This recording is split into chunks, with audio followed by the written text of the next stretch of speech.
Hello students, हमने 1.4 start की थी ना, यूनियन और इंटरसेक्शन वाली। इसमें हमारे पास वैसे तो हमने मैक्सिमम कर लिया है, हालांकि आपने कोई डाउट नहीं पूछा, पूछ लोगे तो अच्छी बात है।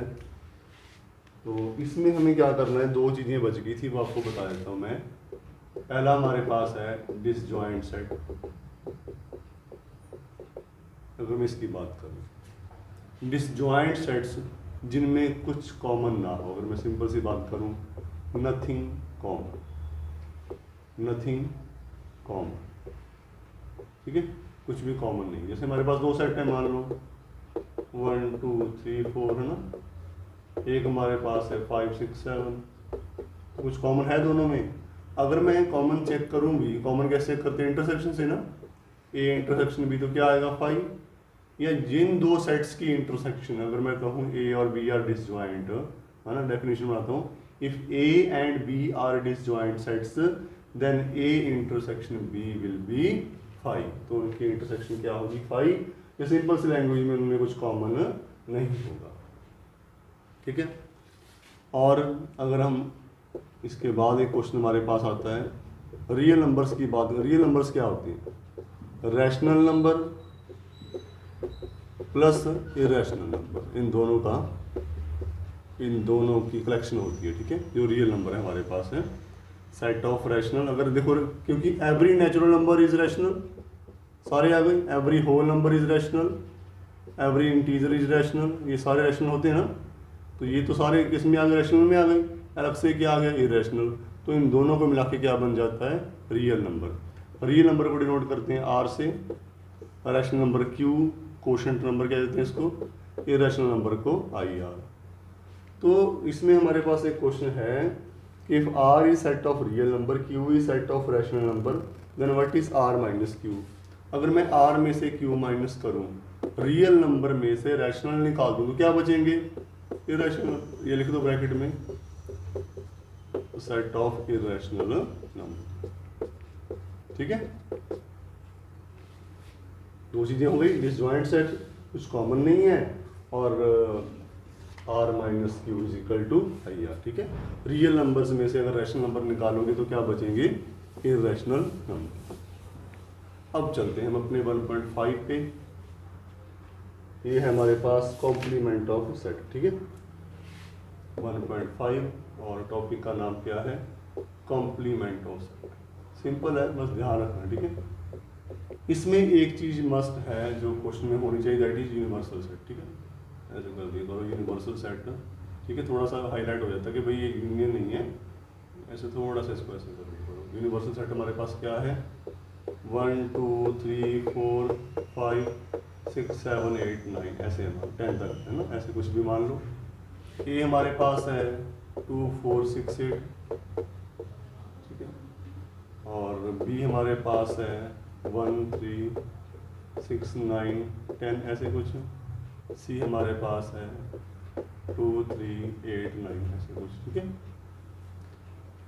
तो कॉम्प्लीमेंट, ए कॉम्प्लीमेंट डैश डाल देते, कई बुक्स में सी भी लिखा होता है, ए सी, ठीक है, इसको भी कॉम्प्लीमेंट है, तो डैश ये भी क्या है, कॉम्प्लीमेंट।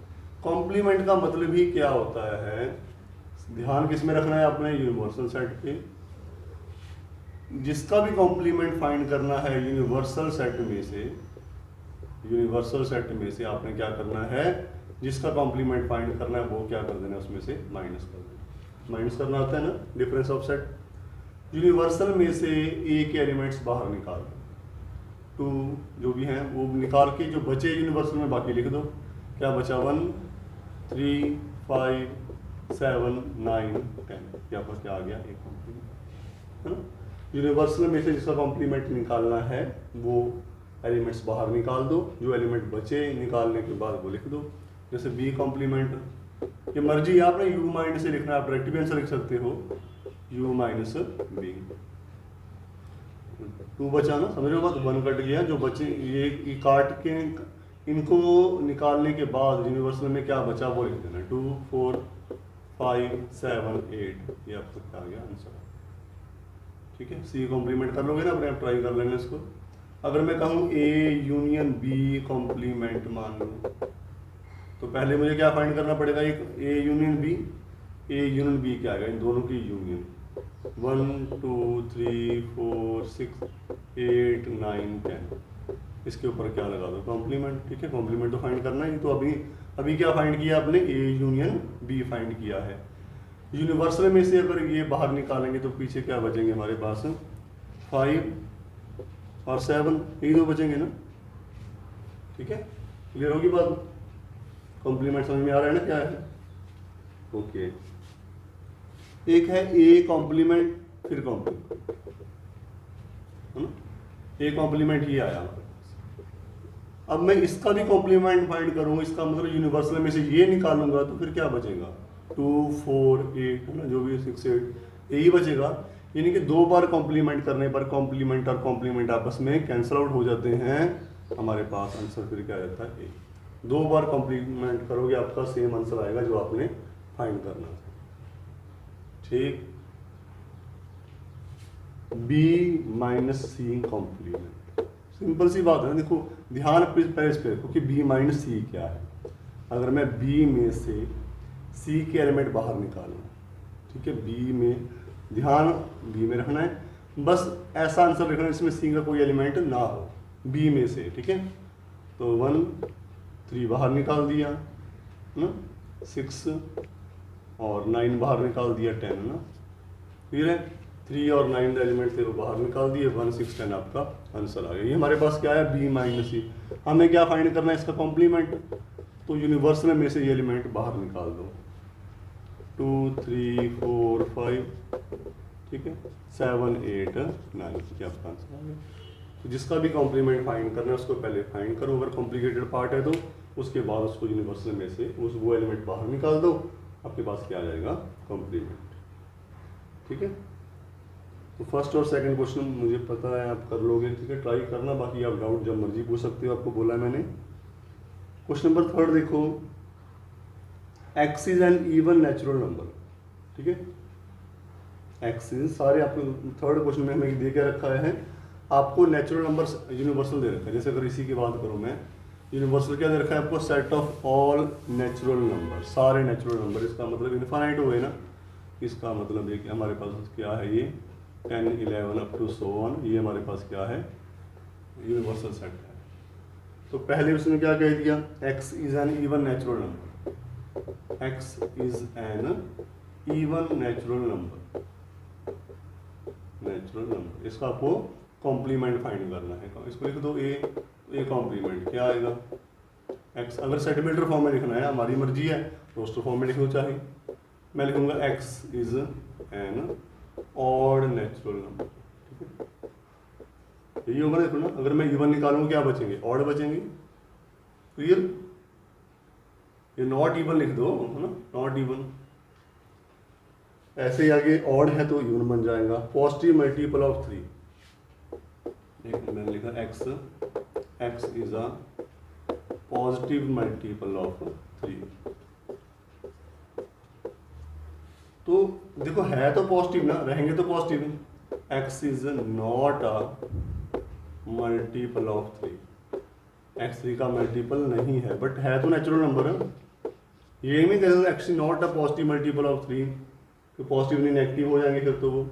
अब ये है कि जो देखो सिंपल, अगर इसकी बात करूँ कौन कौन से आंसर आएंगे, मल्टीपल 3 6 9 12, है ना। अगर मैं इसको देखूँ, मैं ये नंबर आंसर आ रहे हैं, मुझे ये नहीं चाहिए, तो मैं क्या कहूँगा, है तो natural number x but not a multiple of 3, जो 3 के मल्टीपल नहीं है वो सारे इसमें आ जाएंगे हमारे पास, बस नॉट डालना है आपने। अगला देखो, prime number not a prime number, उसमें नेगेटिव पॉजिटिव की बात नहीं गई, x is not a prime number. Natural number divisible by 3 and 5, natural number divisible by 3 and 5, हम क्या लिखेंगे, natural number not divisible by 3 and 5, negation कर देना बस आपको ना। अगला है x is a perfect square, x is not a perfect square, x is a perfect cube, x is not a perfect cube. x plus 5 is equal to 8, देखो एक हमारे पास है x plus 5 is equal to 8। आप x की value मत find करो, हमें तो हमारा काम क्या है, नॉट इक्वल टू, बस नॉट इक्वल टू 8, बस ये है, बस 8 ना हो। ठीक है, उसका नेगेशन कर दो। x greater than equal to 7, देखो x greater than equal to 7, 7 या 7 से बड़ा, 7 इंक्लूड है। कॉम्प्लीमेंट में क्या आएगा, ये मैं कॉम्प्लीमेंट लिख रहा हूँ, ठीक है इनकी, मैं x उल्टा हो जाएगा ना, लेस देन 7 बस। यानी कि अगर कॉम्प्लीमेंट की बात करूँ, लेस का कॉम्प्लीमेंट क्या आएगा हमारे पास, तो नीचे लिख देता हूँ मैं, लेस का कॉम्प्लीमेंट क्या आएगा, greater than equal to. Less than equal, अगर इक्वल टू आ गया तो अभी इक्वल टू नहीं आएगा ना कॉम्प्लीमेंट में, कि ये कॉम्प्लीमेंट कर रहा हूँ मैं, ठीक है, चलिए कॉम्प्लीमेंट तो बना ही दिया है, ग्रेटर। ऐसे ही अगर मैं कहूँ कि ग्रेटर का कॉम्प्लीमेंट क्या आएगा, लेस देन और equal to, greater than equal to complement क्या आएगा, लेस देन, ठीक है। ये हमारे पास इनके कॉम्प्लीमेंट आ गए। बाकी फोर्थ क्वेश्चन हमारे पास है, ये भी आप देख रहे हैं ना, इसमें कोई डाउट है दोबारा पूछ लेना आप। फोर्थ हमारे पास है, एक सेट दे रखा है आपको, यूनिवर्सल दे रखा है आपको 1 से लेके 9 ना। फोर्थ क्वेश्चन में यूनिवर्सल आपको दे रखा है 1 से लेके 9, और ए आपको दे रखा है 2 4 6 8, और बी क्या दे रखा है हमें 2 3 5 7। वेरीफाई करना है कुछ आपको, that is A union B complement is equal to A complement intersection B complement, ये आपको वेरीफाई करना है। याद रखना हमारे पास दो ऐसे होते हैं, रिलेशंस कह लो, रिजल्ट कह लो, ठीक है। ये है, इसको बोलते हैं डी मॉर्गन, क्या बोलते हैं इनको, डी मॉर्गन लॉ, ठीक है, डी मॉर्गन लॉ है हमारे पास ये। तो देखो अगर समझना हो तो ए कॉम्प्लीमेंट, यूनियन का कॉम्प्लीमेंट किया तो इंटरसेक्शन, और बी कॉम्प्लीमेंट। ऐसे ही जब ब्रैकेट ओपन करेंगे ए कॉम्प्लीमेंट, उल्टा किया यूनियन बन गया ना, और बी कॉम्प्लीमेंट। इसको वेरीफाई करना कर लोगे आप, एक कर देता हूँ मैं, एक आप करना, ठीक है। Left hand side A union B complement, पहले ए यूनियन बी फाइंड कर लो। यूनियन कैसे करते हैं, ए और बी के एलिमेंट, ना कोई ए का बचे ना बी का, दोनों आ जाए, ए के भी सारे आ जाए, बी के भी सारे आ जाए, 2 3 4 5 6 7 8, और इनका कॉम्प्लीमेंट अभी ना। तो अगर मैं यूनिवर्सल में से ये बाहर निकालूंगा, क्या बचेगा, 1 और 9 बचेंगे ना। और अगर मैं राइट हैंड साइड को पकड़ूँ, A complement intersection B complement. अब ए कॉम्प्लीमेंट देखना क्या आएगा, यूनिवर्सल में से ये निकालूँ तो 1 3 5 7 9, इंटरसेक्शन बी कॉम्प्लीमेंट, बी के एलिमेंट बाहर निकाले 1 4 6 8 9, दोनों में कॉमन क्या आ रहा है, 1 और 9 सेम आ गए। Therefore left hand side is equal to right hand side. ऐसे आप ये प्रूव कर लोगे। याद रखना ये रिलेशन वैसे भी बहुत काम आएंगे आपके, ठीक है। अब हम करते हैं वेन डायग्राम। बहुत इंपॉर्टेंट है ये, 6 नंबर का सम आता है वैसे इसके ऊपर। हम थोड़ा इसको भी हम स्टार्टिंग कर लेते हैं, इंट्रोडक्शन, बाद में आते हैं। हमारे पास दो सेट हैं, ए और बी। ये कौन सेट है, ए, ये कौन सा है, बी। ये पूरा जो रेक्टेंगल है, this is your universal set. ये हमारा क्या है, यूनिवर्सल सेट। ये पूरा जो रेक्टेंगल है, ये हमारा क्या है, यूनिवर्सल सेट। ये ए सेट है और ये बी सेट। अगर मैं सिर्फ ए की बात करूं, देखो ए सेट कौन सा पार्ट है, ये हमारा कौन सेट है, ए। मैं कहूँगा अगर ए को शेड करना, शेडिंग करनी है आपको, वेन डायग्राम में शेडिंग करनी होती है, मैंने ये शेड कर दी, ये हमारे पास क्या बन गया, ए, ठीक है। अगर मैं इसी में बी की बात करूं तो पता है ना क्या करेंगे, बी वाले पूरे को शेड कर देंगे। अगर मैं ए यूनियन बी को शेड करना चाहता हूँ, ए यूनियन बी को शेड करना चाहता हूँ, ए के भी सारे एलिमेंट, बी के भी और कॉमन भी सारे, तो ये सारा पार्ट आपका शेड हो जाएगा। This is your A union B, ठीक है। This is your A union B, A भी सारा, बी भी, और कॉमन भी आई गए हमारे पास। अगर मैं ए इंटरसेक्शन बी की बात करूं, A intersection B, common of A and B, जो कॉमन पार्ट है वही आएगा बस, फिर तो ना। दोबारा बना लेते हैं, ये और ये सिर्फ कॉमन पार्ट ना, ये हमारी शेडिंग हो गई। ये हमारे पास क्या है, ए इंटरसेक्शन बी। और अगर मैं देखूं ए यूनियन बी कॉम्प्लीमेंट, तो जो मैंने पहले बनाया था, देखो पहले हमने ए यूनियन बी बनाया था, इस पूरे को शेड करके। कॉम्प्लीमेंट का मतलब क्या, यूनिवर्सल में से ये निकाल दो। जो ए यूनियन बी की शेडिंग थी, क्या थी ए यूनियन बी की शेडिंग, ए यूनियन बी की शेडिंग क्या थी, ए बी सारा शेड, बी बी। कॉम्प्लीमेंट में इसको छोड़ के बाकी सारा शेड कर दो, इसको छोड़ के बाकी सारा शेड कर दो, ठीक है। ये हमारा क्या बन गया, ए यूनियन बी। ऐसे ही ये क्या है, ए इंटरसेक्शन बी। अगर मुझे A intersection B complement find करना है, क्या, ए इंटरसेक्शन बी कॉम्प्लीमेंट, तो जो आपने इसमें शेड किया है इसको छोड़ के बाकी सारा, कॉमन पार्ट को छोड़ के बाकी सारा शेड कर देंगे। ये हमारी क्या बन जाएगी, ए इंटरसेक्शन बी की। बस इस पार्ट को छोड़ देना क्योंकि वो कॉम्प्लीमेंट। ऐसे अगर मैं देखूँ ए कॉम्प्लीमेंट क्या आएगा, देखना वैसे बता मैं, ए कॉम्प्लीमेंट सिर्फ ए कॉम्प्लीमेंट करना है।